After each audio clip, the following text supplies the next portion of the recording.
Assalamualaikum warahmatullahi wabarakatuh. Kembali lagi bersama Al-Faki di pelajaran sejarah kebudayaan Islam untuk kelas 9. Kali ini kita akan ngebahas tentang kerajaan Islam di Jawa. Nah, ini sebelumnya mohon maaf karena ada suara bising-bising karena itu di rumah saya itu lagi hujan.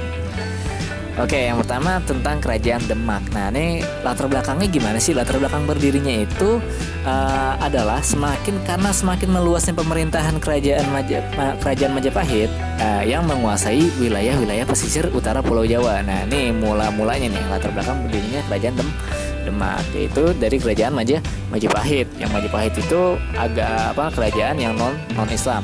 Dia makin luas. Terus nah dari situ pokoknya tuh karena Majapahit ini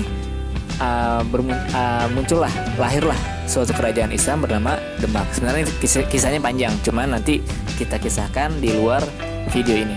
Oke, yang pertama raja pertama ini adalah Raja Raden Patah.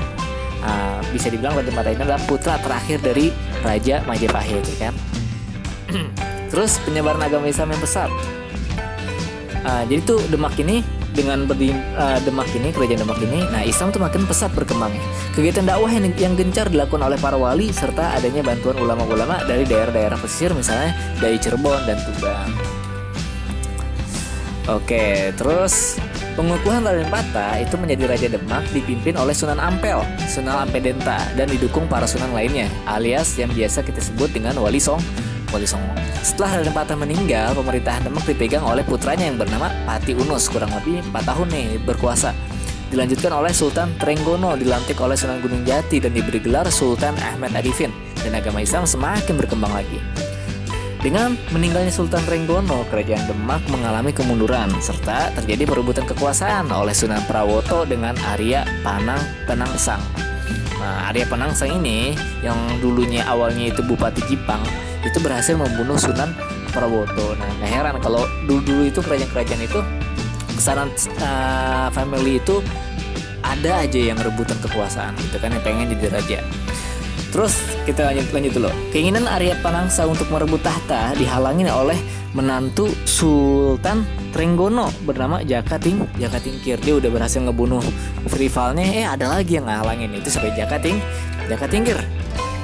Nah, Arya Penangsang dibunuh oleh adik kandung Sunan Prawoto. Nah, balas dendam nih, ya kan. Jadi dia pengen berkuasa, dibunuh lagi.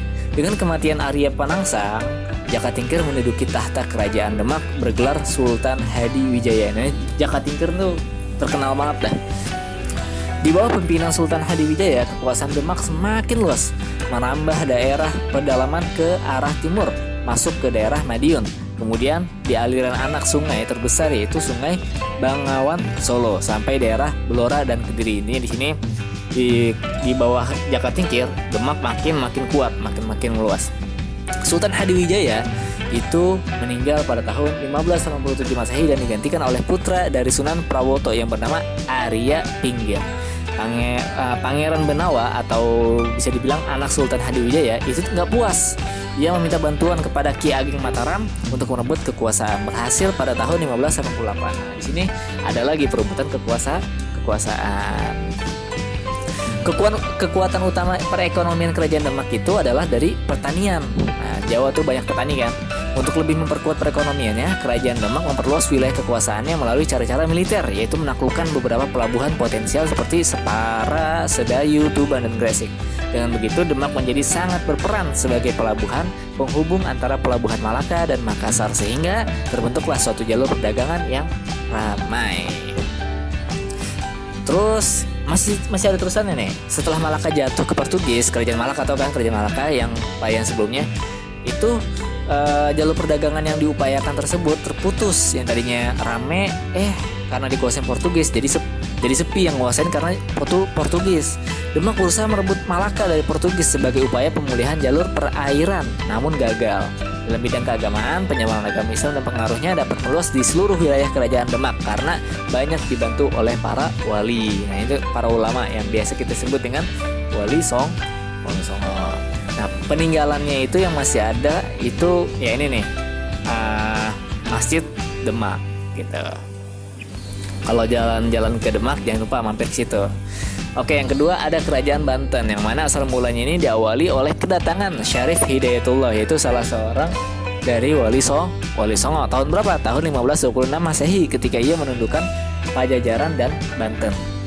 Terus Kerajaan Banten ini secara resmi berdiri dan lepas dari Kerajaan Demak ketika pemerintahan Sultan Hadiwijaya. Jadi awalnya masih berkaitan nih sama si Demak. Gitu. Raja pertamanya adalah Maulana Hasanuddin, yaitu putra dari Syarif Hidayatullah. Nah ini Kerajaan Banten, gambarnya kurang lebih zaman dulu tuh kayak gini Banten tuh.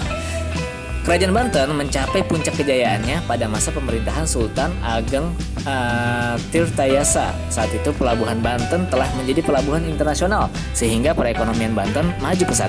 Wilayah kekuasaannya meliputi sisa kerajaan Sunda yang tidak direbut Kerajaan Mataram serta wilayah yang sekarang menjadi Provinsi Lampung. Jadi lumayan besar kan? Sekitar tahun 1680 muncul perselisihan di dalam Kerajaan Banten akibat perebutan kekuasaan dan pertentangan antara Sultan Ageng dengan putranya yaitu Sultan Haji. Perpecahan ini dimanfaatkan oleh VOC. Tahu VOC? VOC itu ya Belanda ya, yang memberikan dukungan kepada Sultan Haji. Nah, pokoknya di sini ada kepentingan pasti ngebantuin lawannya itu karena ada kepentingan. Lanjut ke Kerajaan Mataram. Pendiri Kerajaan Mataram adalah Sutawijaya. Ia bergelar penambahan Senopati dan memerintah pada tahun 1575 sampai dengan 1601. Nah ini lumayan lama nih. Penambahan Senopati wafat pada tahun 1601 dan dimakamkan di Kota Gede, Yogyakarta. Dia digantikan putranya yang bernama Mas Jolang tahun 1601 sampai 1613. Kemudian Raden Mas Rangsang yaitu Sultan Agung pada tahun 1613 sampai 1645. Pada masa pemerintahan Sultan Agung, Kerajaan Mataram mencapai kejayaan. Pengaruh Mataram memudar setelah Sultan Agung meninggal pada tahun 1645. Selanjutnya Kerajaan Mataram pecah menjadi dua sebagaimana hasil perjanjian Giyanti tahun 1755. Nah, perjanjian Giyanti itu apa? Yaitu Kasunanan Sarukarta Hadiningrat di bawah kekuasaan Pakubuwono III dengan pusat pemerintahan di Surakarta.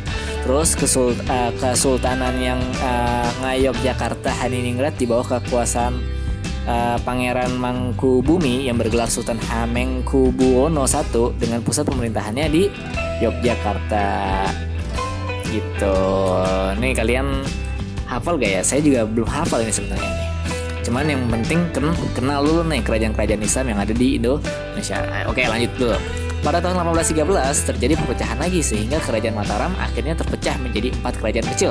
Sebagai berikut ada Kesultanan Yogyakarta, Kadipaten Pakualaman, ada Kasunanan Sarukarta, ada Kadipaten Mangkunegaraan. Oke, itu aja.